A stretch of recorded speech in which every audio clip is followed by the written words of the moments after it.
Good afternoon once again. This is Coach Socrates talking to you about Notre Dame football. First, we're talking about the game from last night against the Clemson Tigers, and I'm also going to talk about why I think, as an Irish fan, why Notre Dame has the greatest tradition in college football. Well, as you know from last night, the Irish pretty much dominated Clemson at home, and you had a field storming after the game. And even Dabo Swinney, the coach of the Clemson Tigers, even said that they got their butt kicked. And for him to admit that to the media afterwards, that's something that even a lot of people that even Clemson fans would agree with, and people who don't like Clemson very much agree with. Now, the fact of the matter is, the Irish set the tone last night by blocking a punt to start the scoring, and over the course of the game, they scored on offense, they scored on defense, and they scored on special teams. And if you can score a touchdown on all three facets, you're pretty much going to take care of business. And a lot of people thought that after the Irish lost the games to Marshall and Stanford early in the year, that the season would be a failure. And by Notre Dame standards, the Irish are 6-3 right now with 3 games left. And even with a 9-3 record, a lot of Notre Dame fans will not be pleased. But I think after beating Syracuse on the road and beating Clemson at home, a couple weeks ago, a lot of people didn't think the Irish could win either of those games, and then they won them both. So I think I will take, if the Irish can finish 9-3, and with the schedule that they are playing this year. I mean, they opened the season at Ohio State, which is tough enough. They played Clemson at home. That's a tough one. And they end the season like they're doing every other year out on the coast playing Southern Cal. So you would think that the Irish, the Irish lost games to Marshall and Stanford that are still head scratching to me. But in many ways, I think the season is somewhat salvaged by beating Clemson at home. Clemson was, after all, ranked number 4 in the country. Now, but the fact of the matter is, Marcus Freeman, a lot of people question whether he could win a close game or a big game at Notre Dame.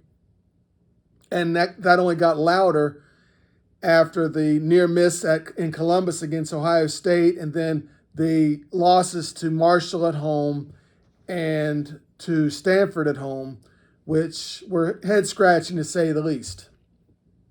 There was even talk after the Stanford game that the Irish might not be bowl eligible at the end of the season, but now they've got 6 wins, they're bowl eligible, and they'll be favored to beat Navy next week, and they'll be favored to beat Boston College on Senior Day, and they probably won't be favored to beat Southern Cal on the road to end the regular season. But if you can beat Clemson at home, the number 4 team in the country, then you have a puncher's chance to go out to the coast and beat the Trojans out there in the Coliseum.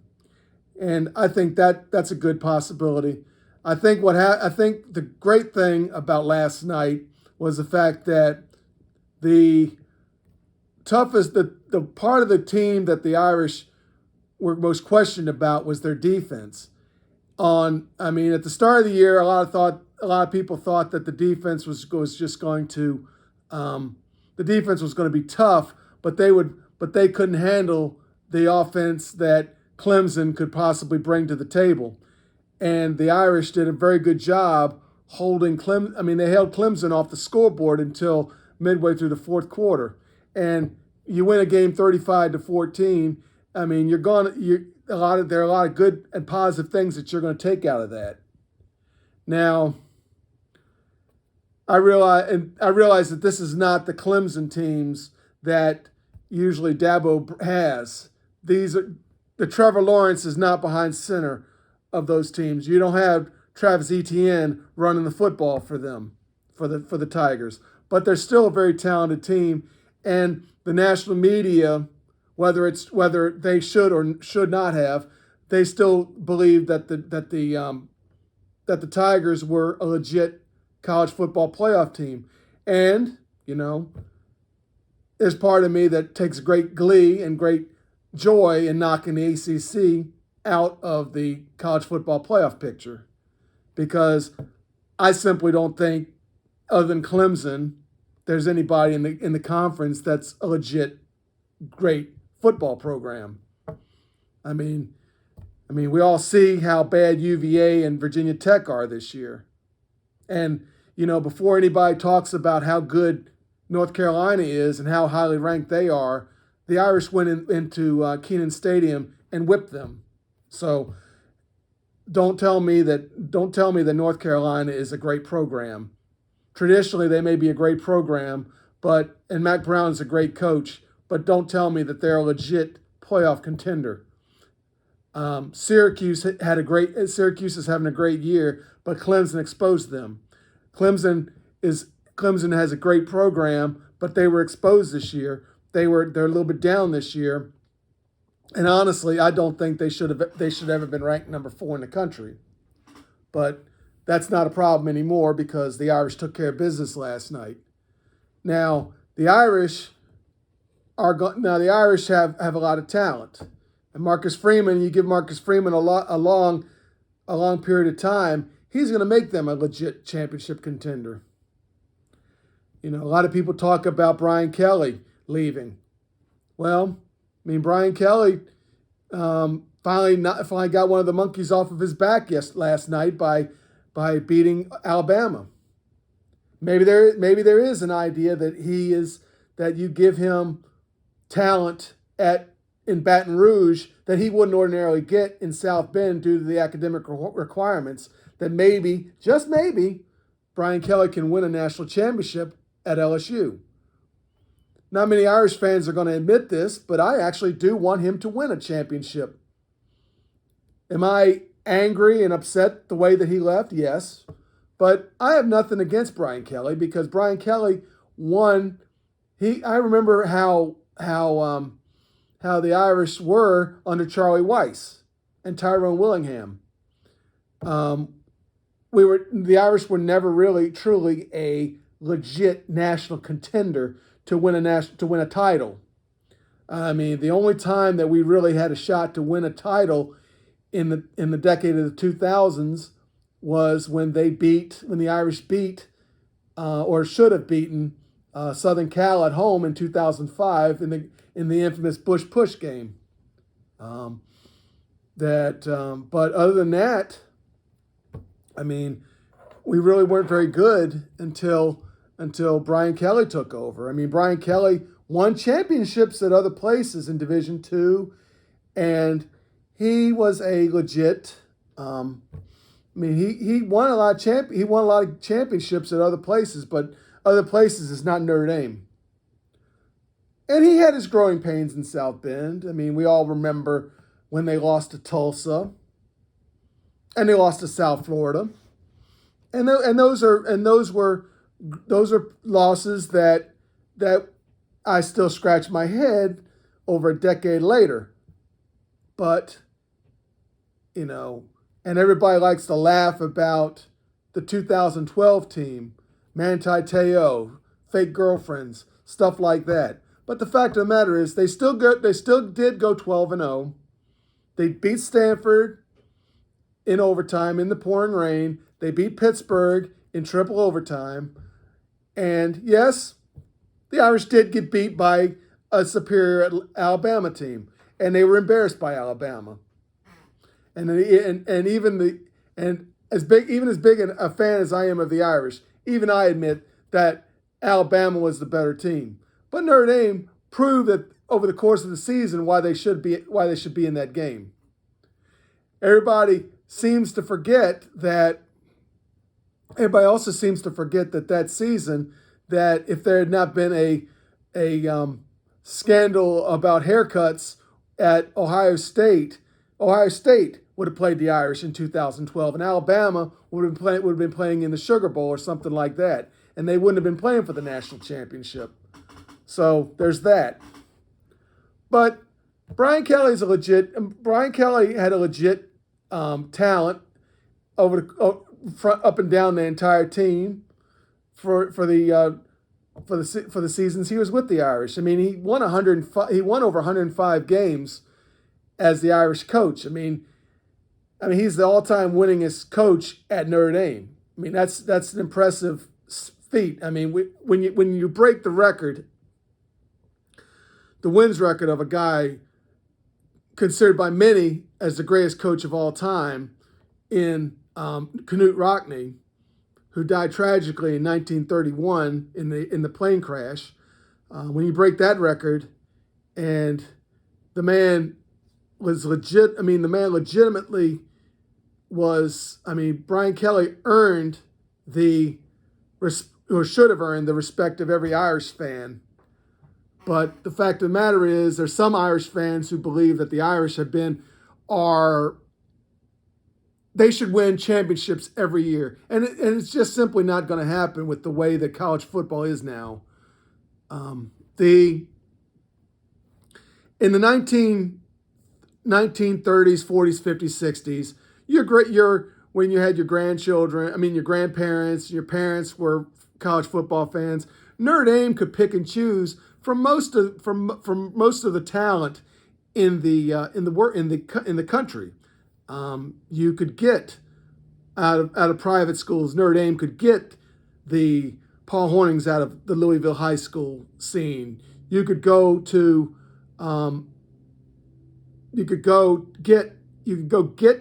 Michigan and go get yourself a Jerome Bettis.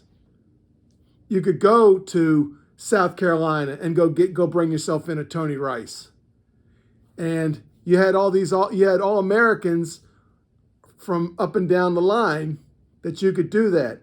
Brian Kelly, he didn't win any national championships in Notre Dame, but the Irish were still getting we're still getting a lot of the great talent that were willing to leave the warm weather areas and come north to South Bend.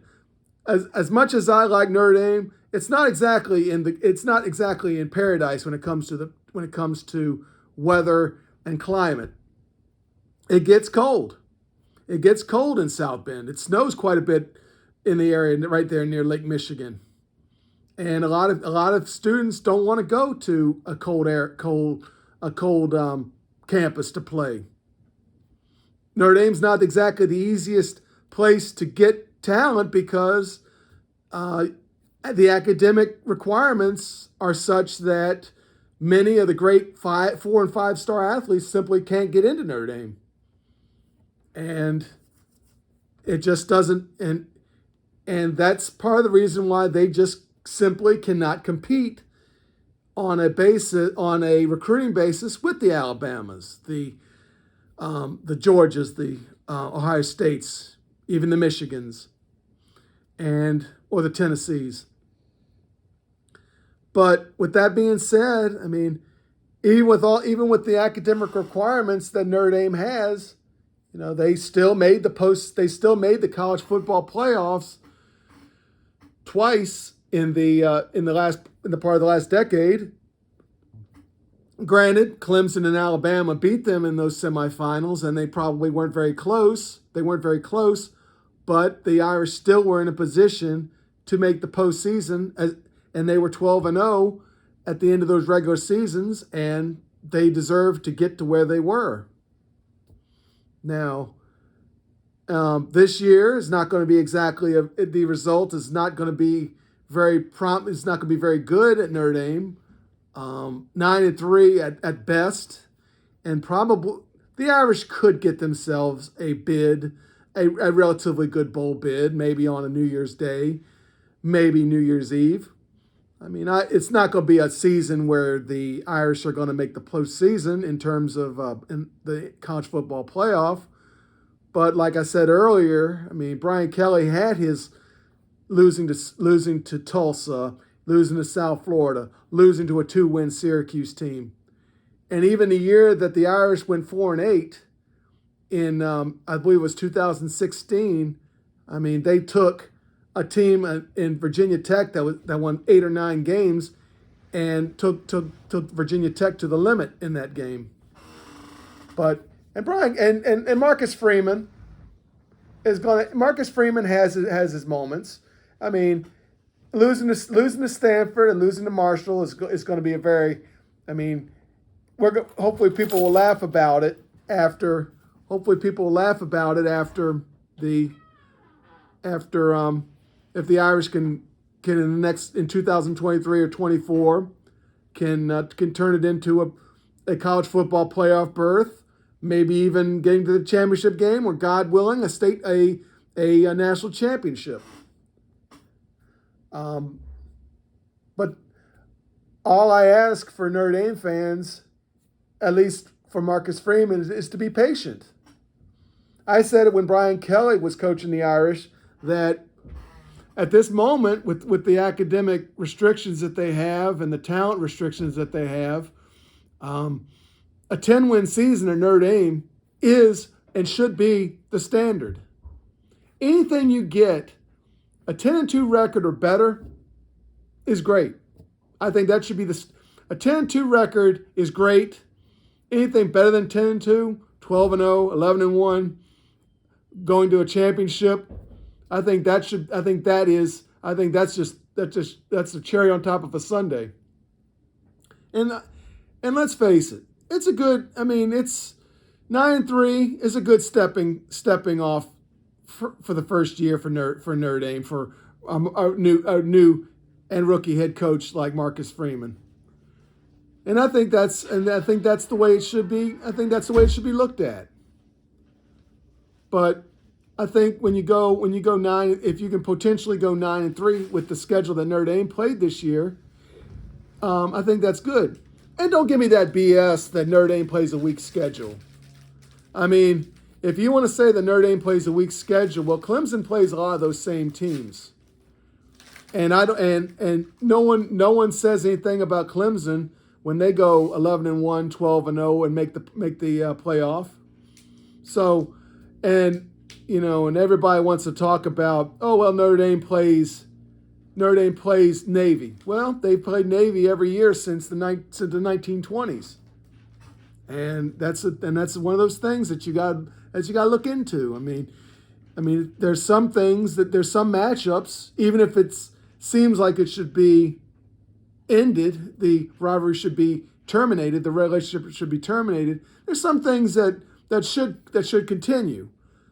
I think it's a great thing that Notre Dame doesn't go out there and schedule a lot of cream puffs like some of the other programs do. I mean, we don't even need to talk about what Michigan does, playing Connecticut, Hawaii, Western Michigan, teams like that to start the season. And you ever notice that I'd say 95% of the time, Michigan plays its entire schedule at home in the month of September. Granted, a lot of those teams that play Michigan are doing it to make the $1 million paydays that come with playing in the big house. But I don't. And the thing is, Michigan is a great program this year, but I think they'll be exposed when they play the Buckeyes at the end of this month. And let's face it, Alabama, I'll give them some credit. Alabama plays in a tough conference. The SEC from I'd say from 1 to about 10 is anybody. It's a great conference. Sure, occasionally, Vanderbilt, Missouri, they're not going to be very good programs. But you think about it, Alabama, LSU, Tennessee, Georgia, Kentucky even. They're going to be right there. Arkansas had a tough loss against Liberty, but Arkansas is generally an 8 or 9 win program team. Florida's going to be dangerous. They play at home in the Swamp. I mean, ask Utah about how going to the swamp, how tough it is going to the swamp. I mean, it's going to be one of those things. I mean, you have good programs. I mean, Texas A&M, Mississippi. Auburn took Alabama to the limit last year. I mean, on any given day in the SEC, you can lose a close game, or you can win a close game. I mean, so I'm not going to give Alabama a whole bunch of garbage about playing the Mercers of the world or playing somebody like a Samford. I have no problem with them playing a team like that once in a while, because they prove over the course of their conference schedule that they deserve, that they are a legit team, even if they lose one or two games. If they allow two loss teams into the college football playoff, Alabama would probably still be favored to win it. Even this year, even with as good as Georgia is and as good as Tennessee is. I realize, yes, that Tennessee beat Alabama by 3. But you play that game in Bryant-Denny, who knows what happens? I tell you what, I was one of the few people that said that Georgia was not going to lose to Tennessee yesterday. I knew that Georgia playing at home was going to be a huge advantage for them, and I thought Tennessee was overrated anyway. They're a top 4 team, but I didn't really consider them to be the number 1 team in the country. I think on a neutral field, I think Ohio State is better than they are. I think Georgia's better than they are. I think if Alabama played them in a rematch on a neutral field, I think Alabama would beat them. But that's no disrespect to Tennessee. They're a good team, and they're great, and they have a great program. Hendon Hooker is glad. I'm sure he's glad he got out of Blacksburg, because now he's getting the national exposure that he deserves. He's a legit talent, and I think he'll be good at the next level when the NFL comes calling in the offseason. Now, speaking about these great programs, a lot of people talk about who the greatest traditions in college football are. And yes, I'm a Notre Dame fan. And so you would automatically assume that I'm going to say Notre Dame. And yes, I am going to say Notre Dame because the Irish have won 11 national championships. And I know that's Alabama has more. And Alabama did it over the course of probably a longer period of time than the Irish did. But for the longest time, Notre Dame had the highest winning percentage of anybody in the history of college football. And even now, even vacating 23 wins or 21 wins that they won in 2012 and 2013, the Irish are still number 4 in winning percentage and total wins. If they had not had to vacate those wins, which may I say this, they did not have to vacate those wins, because they self-reported themselves to the NCAA, unlike some programs where the NCAA had to go look for violations. Notre Dame self-reported it, and the Irish were penalized. Even with all that, the Irish still have the 4th highest winning percentage in college football history. If they had not vacated those wins, the Irish would be, that's right, number 1 in winning percentage in college football. You'd have Ohio State number 2, and Michigan number 3, and Alabama or Texas number 4. Texas would be number 4 all-time in all-time wins. The Irish would be 3. Michigan is 1, and I think Ohio State is number 2. But the Irish are top 4 or 5 in winning percentage and in wins in the history of college football. Now, tradition. A lot of people don't know how football began at Notre Dame. In 1887, a group of students from Michigan came down to South Bend, and from the University of Michigan came down to South Bend and taught the Irish the game of football. And Michigan won that first game. I believe it was 8-0. And the Irish, the students at Notre Dame, it's a private school in Indiana. I'm sure most of you know that already. It's a private school.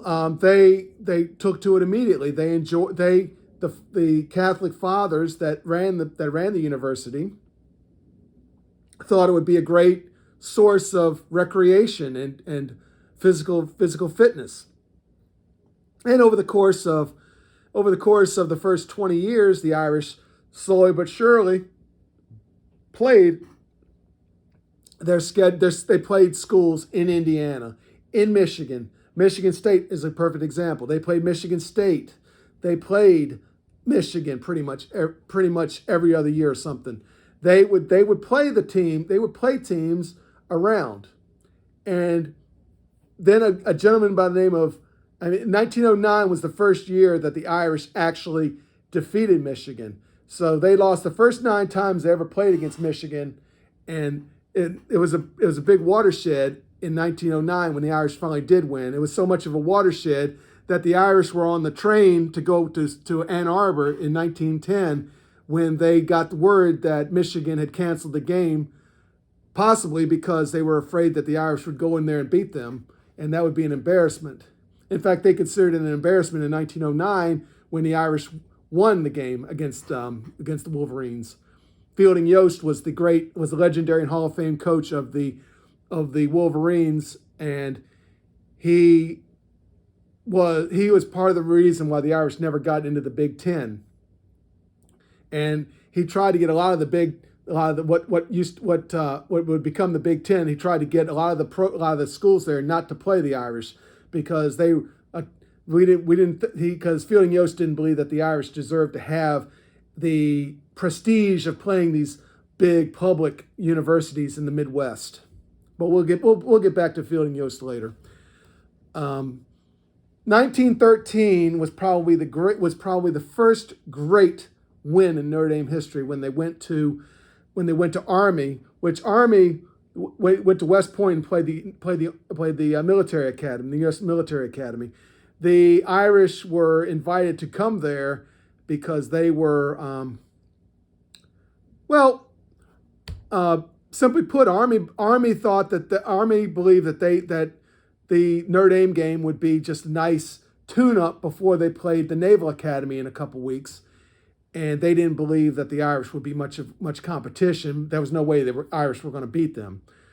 Well, I mean, as I said earlier, Knute Rockne was a wide receiver on that team, and he went and told his quarterback when they were lifeguards at a beach in the 1913 summer of 1913. He said, "Well, let's try out. They were throwing around a football, and they got this idea. Well, maybe we should try and throw the football. Maybe we should try and throw the football because maybe that will allow us to maybe beat some teams that we wouldn't ordinarily do." Because at this time, college football was a sport where you pretty much was like rugby. You pretty much ran the ball in this formation. You try and out physical your opponent.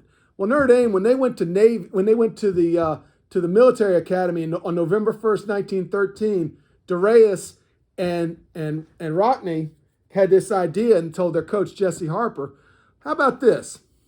Instead of trying to line up and fit out physical Army, why don't we just throw the ball? Throw the ball and see what happens." Well, any student of college football knows Notre Dame ended up winning that game 35-13. And when the national media heard about the way that the Irish had won the game, they were amazed. And pretty much the era of pretty much lining up and just going straight at your opponent or the wedge formation, that was pretty much going to go the way of the dinosaur. And honestly, that was a great win for the Irish. I mean, Jesse Harper, the coach of the Irish, he made sure that they had a national schedule, much like he would go to Georgia Tech. He would go and play a road game at Nebraska. He would go to Texas. The Notre Dame was not afraid to go on the road to play these national powers. Even at the end of the 19 teens, they went and played Princeton and Yale. I mean, they played, and Yale and Princeton were still very good college football programs at the time. Now, the key is Jesse Harper wanted to retire at the end of the 1917-1918 season, and he wanted his star assistant Knute Rockne to take over for him. And Rockne thought about it, and he could have been an award-winning chemist, because that's what his major was at Notre Dame. He could have been a chemist, but he chose to become a football coach, and he was also the athletic director and coached several other sports at Notre Dame. But he continued Jesse Harper's, Coach Harper's idea to play a national schedule, to go to all over the country. He was Coach Rockne was the first one to actually sit down and sat down with Howard Jones, the coach of Southern California, and say, well, why don't we play every year? You play in even years, you come out to the coast to end the season, and in odd years, we'll come to South Bend. So in 1926 was born the first intersection, the biggest intersectional rivalry in the country, and that's great. I mean, and we've played, and other than one COVID year, the Irish and the Trojans have played every year. I mean, it's one of those things. And then when the Irish won their first national championship in 1924, and they won again in 1929 and 1930. And if Coach Rockne had not perished in that plane crash in 1931, who knows how many more championships he would have won. The thing is, even to this day, 91 years after he died, he, not Saban, not Urban Meyer, not Dabo Swinney, Knute Rockne has the greatest winning percentage of any Division I college football coach. And he won 105 games, lost 12, and I believe tied 5 for an 88% winning percentage. That's still number one all time in the history of college football. Now, that's a good way to start your tradition in the 1920s, 1920s with 3 national championships. They beat Ohio State in several good games in the 1930s. They played some great teams. The 1940s, you bring in the T formation, and they finally played Michigan again. Michigan, after the 1910 cancellation of the game, the Irish and the Wolverines did not play because during the Rockne era, the Irish applied not once but twice to join the Big Ten, what would become the Big Ten, and both those times Michigan said no, we don't want the Irish to join, and the Irish never joined the Big Ten. So in many ways, that's probably why the Irish keep turning down the Big Ten when the Big Ten wants them to join. But that's the genesis of why the Irish are not in the Big Ten with all the other Midwestern powers. But 1940s, you had Frank Leahy, who took over. He was the coach at Boston College for a long time, and he finally came back to coach at his alma mater at Notre Dame. And he had a great run from 1941 to 1953. Maybe the greatest 4-year period in the history of college football. The Irish lost, let me think here. They were undefeated for 4 years. They tied the Army in that 0-0 game. They had third stringers on the 1947 national championship team. The Irish won the championship in 46 as well. But 1947, they had players that would be considered third string that played in the NFL, that made the NFL team. So a lot of people consider the 1947 Irish team to be the greatest team of all time. 1948, they had a tie or one loss, and that enabled Michigan to win the national championship, their last true national championship that Michigan has won. And so everybody, all the Michigan fans who talk about how great their program is, they've had one split national championship since 1948. So you Wolverine fans, you guys can just lose it with that, okay? 1949, the Irish had Leon Hart, who won the Heisman that year. I mean, the Irish had 3 Heisman Trophy winners in the 40s. I mean, that's awesome. I mean, it's a great honor. I mean, the fact that, from 46 to 49, the Irish were pretty much unbeaten. And like Coach Rockne, I mean, in many ways, the success that the Irish had would be a situation that would cost them their health. I mean, Coach Rockne suffered from phlebitis. There were games where there were Notre Dame games in the 20s when he could not go to the game because he was pretty much bedridden with phlebitis. And the same thing in the 1940s and 1950s when Frank Leahy had to give up his coaching the Irish because he was just, the stress of coaching a team like Notre Dame cost him his health. And he retired relatively young. He was in his early 50s when he gave it up. And then you had a few bad years in the late 1950s. Even the 1957 season is when the Irish ended the 47-game winning streak of Oklahoma in Norman, which a lot of people consider the greatest upset in college football history. And then you got a young coach in Ara Parseghian that took over in 1964, and it's a great. It took him in his third year. His first year, they were at Southern Cal and they were undefeated. And if the Irish had some controversial calls against them on the coast, that had they been called the other way or not been called, the Irish would have been national champions in Ara Parseghian's first year. And that's the crazy thing.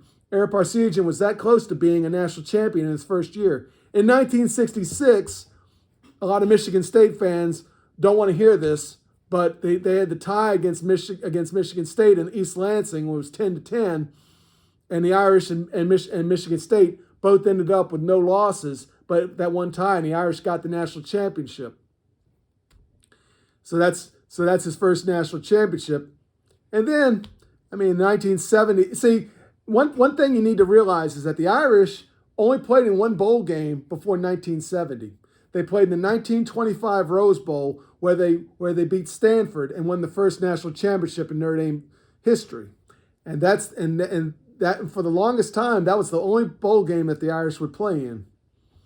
And in the 1970s, they won national championships in 1973 and 1977, and they beat some good teams. Bear Bryant, as great a coach as he was, he never beat the Irish. He lost every game he ever faced the Irish. In the last game of Ara Parseghian's career, he beat the Irish defeated Bear Bryant in the Sugar Bowl. So, whenever Alabama fans will talk about how much better they are than the Irish, keep that in mind, the fact that Bear Bryant never beat the Irish. But Parseghian retired at the end of the 1974 season, and he wasn't even 50 years old yet. You got these coaches now that last into their 70s, their early 80s. You got guys like Rockne, who died tragically. You got guys like Frank Leahy, who could have coached into their 70s. You got Parseghian, who retired before he was 50. But the job at Notre Dame, it takes a toll on you, a physical and emotional toll on you, because Notre Dame fans, Lou Holtz put it perfectly. He said, we have just several expectations for you as a coach. We want you to win every game. And if you win, when you win every game, we want you to win by more. You don't win by enough, and that eventually gets on. That eventually hurts. That eventually affects you as a coach at Notre Dame. That's why, for the longest time, 105 wins won by Rockne was the standard to to be the record holder. So Lou Holtz takes over in the 1980s, in 1986, and he had a good run. I mean, the first year, I mean, they took they took the national champion Penn State, the eventual national champion Penn State, to the wire. Lost by, I think, 3 points. I think the Irish were 7-5 that year, or 6-6, something like that, and they lost those games by an average of maybe 4 points a game, maybe 3 points a game. But 1988 was the last time the Irish won the national championship. And yes, I mean, a lot of teams want to talk. I mean, a lot of people want to talk about the Irish have not been very good since 1988. Well, when you win a national championship, and you're pretty much consensus top 10 finishing up every year, you're going to have that. I mean, when you don't finish in the when you don't win a national championship, a lot of people consider it a failure. And after a while, it gets to be tiring. I mean, Lou Holtz in 1996, he had 100 wins. He could have stayed on after 1998, and kept building on it, and he could have retired at his dream job because, but he decided that he'd won a lot at Notre Dame, and he just honestly wanted to. At the time he wanted to retire and walk away from coaching because remember he had wanted when he was coaching in NFL and coaching in Minnesota and North Carolina State and William and Mary and Arkansas, his dream job was always Notre Dame. And if he ever had the chance to go to Notre Dame, he had to put into his college contract that if he ever had the chance to go to Notre Dame to coach the Irish, that they would let him do it. And fortunately, that's what happened. And Notre Dame won a national championship and came within the pollsters being biased toward Bobby Bowden in 1993 of winning another one. Because the Irish did, after all, beat the Seminoles in 1993 head-to-head in a 1-2 matchup. And let's face it, when Lou Holtz retired in 1996, how are you going to replace him? You had Bob Davie, his defensive coordinator, didn't really do a good job. He did a good job, but let's face it, when you're playing for a national championship every year, nothing but 10 or 11 wins is going to be enough. So Bob Davie got pretty much run out of town. And then you bring in Tyrone Willingham. He had a couple good years, but he got run out because he didn't win enough. And then Charlie Weiss came in, was there for 5 years, and he didn't win enough. And then you bring in Brian Kelly, and he spent 11, 12 years in South Bend doing the best he could, and he got them to the cusp of a national championship in 2012 and made the playoffs twice in the last part of the last decade. It is what it is. You do, and that's what it is. Notre Dame is a very prestigious university. You just don't let in people with that you don't let players in that are marginal in terms of academic performance. To play at a school like Stanford, at Duke, Northwestern, Notre Dame, you have to be students first and athletes second. And I think that's what a lot of the programs around the country have forgotten, that these are student athletes. They're not football players that are thinking about going to the next level, and that's what they're thinking about. You got to think about what they talk about in Notre Dame is this. They talk about not the 4-year commitment, they're talking about the 40-year commitment. When you make the choice to go to Notre Dame, you make it's not a 4-year commitment to play for the Irish. It's a 40-year commitment to influence the rest of your life. And that's why Notre Dame is a special place. And what also makes Notre Dame a special place that, yes, I talked about earlier. I talked about the 11 national championships that the Irish have. But they have a legitimate claim to 12 more. That's 23 national championships. Unlike some programs like Alabama, who grabs on to any chance to say that they were national champions, the Irish and the Irish have chosen only to accept the championships that were voted theirs by the Associated Press or the coaches. I mean, the Associated Press and the coaches. See, they could have won. The Irish have legitimate claims to 23 national championships from 1919 all the way to 2012. But they have chosen to only accept 11 national championships. They've only chosen to acknowledge 11 national championships. That's something that I think a lot of programs should emulate, but a lot of people don't. Now, I've given you a history of Notre Dame football, and yes, I'm biased. I admit that I'm biased. Why do I think the Irish have the best traditions in college football? Well, the Irish don't have the best weather in the country. I mean, it snows, it's cold, you don't have the pretty girls. I mean, you don't have the pretty girls that a lot of times you see in the California schools or the Southern SEC schools. When you go to South Bend to go to Notre Dame, you're not going to a public university that has 20, 30, 40, 50,000 students. You're lucky to get in to Notre Dame. And you're especially lucky if you get in as a athlete. And because you have to be an athlete. And you have to be an athlete and a scholar to get into Notre Dame. You just can't run a 4.40 and have a 600 or 700 SAT and go get into Notre Dame. You have to be a legit scholar to be even accepted into Notre Dame. And that's part of the reason why, that's reason one why I think that Notre Dame has the best tradition. The fact that the Irish do not let people, just football players, basketball players, baseball players, into the university because they're a great athlete. Notre Dame lets them in because they're great scholars as well. And that's reason one.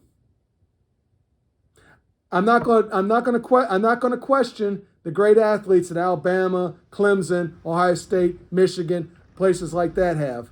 But Notre Dame lets scholars in. We don't let people in just because they're great athletes. And that's reason one. Reason two, I just think if you've ever been onto the campus of Notre Dame University, South Bend is the site of the campus. But if you actually go onto the campus of Notre Dame, I mean, it's like you're in a different place than any other university in America. You've got the Word of Life building right there where you've got Touchdown Jesus on, and you've got the Golden Dome, and that's all well and good. But there are places where you can walk on a Friday afternoon the day before the game. You can actually listen to the students as they go from class to class, talking about the high ideals, about these. You can hear about Greek philosophers. You can hear about particle physics. You hear your occasional football about, oh, how are we going to do tomorrow against the Trojans, or how are we going to do against the Wolverines or the Buckeyes? But the thing is, you actually hear students talking about academic stuff, academic ideas when you go to Notre Dame. And plus you have a place on the Notre Dame campus called the Grotto, where you can light candles, and or if you're not a Catholic, as I'm not a Catholic, but I also enjoy to contemplate life and deeper thoughts. And you go there, and you can pray for the Irish to be successful, or you can pray to, or you can pray to be, or you can pray to get guidance on your life. I mean, because some people don't have guidance in their life, and sometimes go to a place where you go to, and Notre Dame is one of those places. The Grotto is one of those places where you can actually go and you can just sit there for hours on end and just contemplate the next move in your life. And I mean, there's some great places like that, I'm sure, around the country, but South Bend and Notre Dame, the Notre Dame campus, the Grotto, is an incredible place. And I just think it's a situation where the academic part of it is, they realize that, it's a Catholic university, and a lot of people look upon Catholic universities with a jaundiced eye, saying that, well, the Pope runs things, stuff like that. But traditionally, you're an Irish. When you go onto that campus, it's not always about wins and losses, although that helps. But I mean, you actually become a better person from having gone to Notre Dame. And I'm not an Irish graduate, but I have known Irish graduates who have been athletes, and also people that were not athletes at Notre Dame. But you also realize that when they speak in a public setting, or they speak in a one-on-one setting, you realize that they know them. They have a grasp of of what they believe. They have a grasp of they want to. You get the sense that the people that go to Notre Dame or graduate from Notre Dame, they want to make the world a better place. And I think that's part. And they think that's a good. I mean, that's a great thing to be and to have a great attitude. And but when it all comes right down to it, and maybe I'm an old fuddy-duddy, athletic success is great.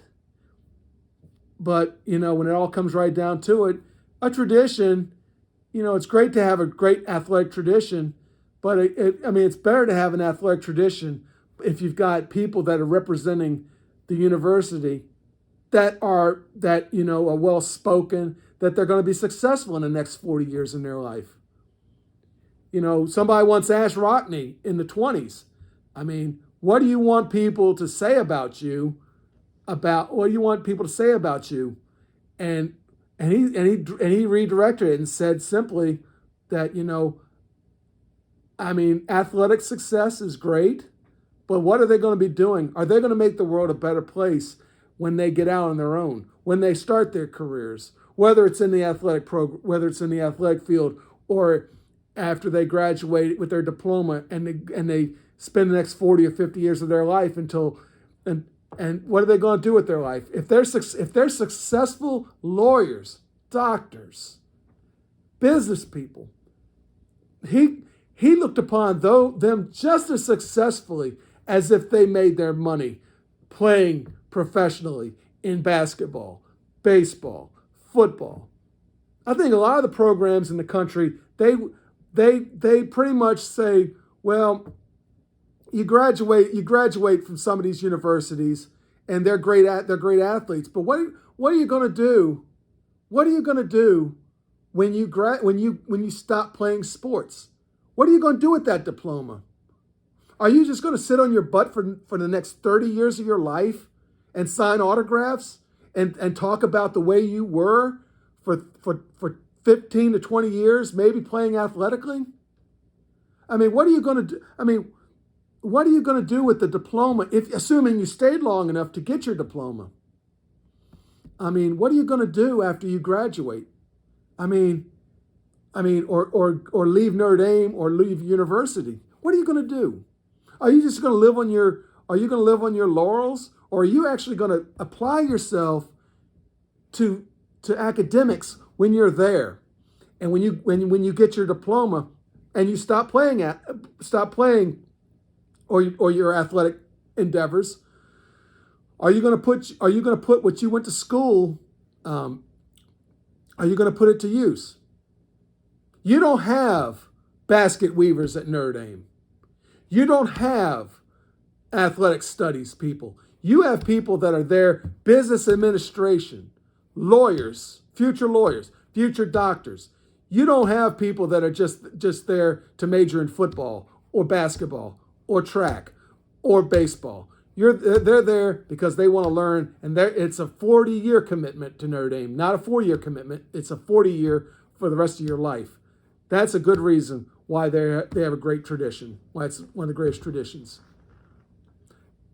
The thing is, I'm not going to sit here and tell you that that Michigan, Ohio State, or Alabama don't have great traditions. But the thing is, it's more to it than just athletic exploits. It's what you do away from the baseball diamond, the football field, the tennis court, the basketball court, the golf range. You've got to be successful in life, not just athletically, in life. And that's what a lot of people don't understand. That's why Notre Dame is Notre Dame. And that's why, it's a special place. I mean, it doesn't have the greatest climate, but and doesn't have the greatest and prettiest in many ways student body, but the thing is, the Notre Dame students, they're there to learn and be athletes. There's a difference between Notre Dame and a lot of other programs. But that's the one thing. I mean, I'm biased, and I respect every other I respect the other programs. I respect the Alabamas, the Clemsons, the Ohio States. Maybe not so Michigan, because I think Michigan plays a weak schedule outside of playing the occasional Ohio State, and maybe when they step up and play Notre Dame consistently again, maybe I'll have more respect for Michigan. But Michigan doesn't play anybody tough outside their conference, outside of Notre Dame occasionally, because it's putrid what they play in right now outside the conference. And I can't disrespect the tradition of certain programs. Ohio State has my utmost respect. They stepped up and played the Irish. Michigan doesn't want to play us. The next time Michigan will play us is 2033. And I think that's a disgraceful. I think it's the fact that